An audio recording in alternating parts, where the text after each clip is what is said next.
Imagine standing in a graveyard, surrounded by rows of freshly dug graves.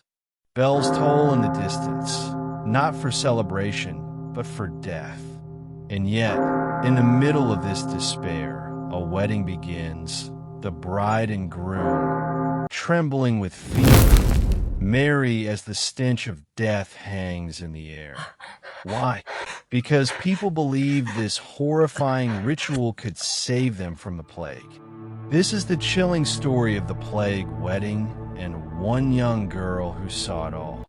Chapter 1. The Shadow of the Plague. It was the year 1630. The Black Death had returned to Italy, striking towns like a shadow of doom.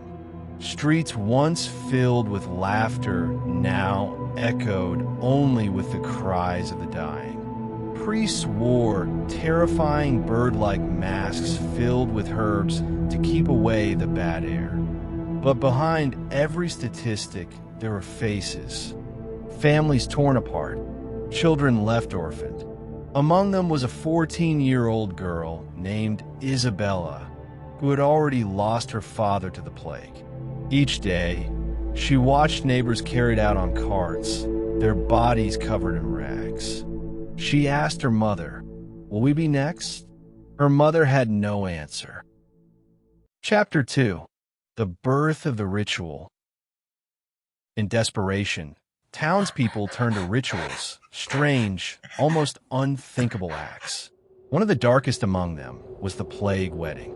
The belief was this: if two poor, sick, or orphan souls were married in the shadow of death, sometimes even near corpses, it would trick fate. Death would be satisfied, and the living would be spared. Isabella overheard whispers in the marketplace. They are planning a wedding in the graveyard. The bride and groom are already coughing blood. She shivered, unable to understand how love could be mixed with so much death.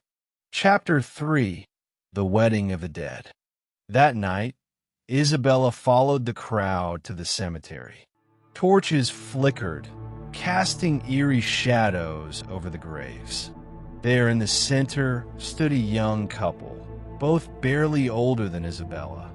The bride's face was pale, her hands trembling. The groom could hardly stand, but priests held him up. The wedding vows were whispered through fevered lips as death itself watched. The townsfolk prayed, "This union will protect us. Let their sacrifice be enough." Isabella clutched her mother's hand, terrified yet unable to look away. She thought, is this what love means? To marry while dying. Chapter 4. The Aftermath. Days later, both the bride and groom were dead. Their graves were marked beside the very place they had married. But strangely, the town believed the ritual worked. For weeks, new plague deaths slowed. Hope returned. Isabella wondered, was it real or just coincidence?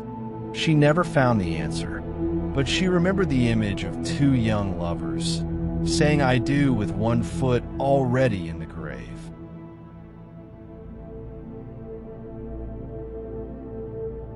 Chapter 5. Isabella's Story. But Isabella's story didn't end there. Months later, her mother fell ill. Fear gripped her heart. She begged the priest to hold another plague wedding, thinking maybe it could save her. This time, two strangers were married by candlelight inside the churchyard. Again, death followed. Again, the couple died. Isabella realized something heartbreaking. The ritual did not save lives. It only gave the living hope. And in times of despair, sometimes hope, no matter how grim, was all people had. Chapter 6. Why did they do it? You might ask why. Why would entire towns force two people into such a fate? Because when humanity is trapped, when science fails and medicine is powerless, people turn to rituals sacrifices, and superstition. They reach for anything that promises hope. The plague wedding was not just a ceremony. It was a cry of desperation, a deal with death himself, signed in vows and sealed in tears. Chapter 7. The Last Known Plague Weddings. Unbelievably, these weddings didn't disappear in the Middle Ages. They resurfaced even in the 20th century. During the cholera outbreaks in Eastern Europe during World War I, when disease raged through refugee camps, there are records of poor couples being married in cemeteries, with entire towns watching, praying it would end the suffering. One haunting report tells of a bride who collapsed before she could even finish her vows. She was buried in her wedding dress. Her husband followed her days later. Chapter 8. The Legacy of Plague Weddings. The practice of plague weddings wasn't limited to Italy. Versions appeared in Eastern Europe and even among Jewish communities, where poor or orphan couples were married in cemeteries to ward off epidemics.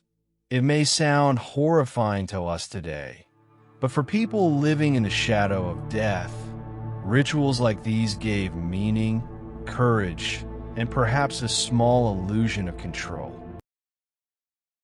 Isabella grew older, and the plague eventually passed.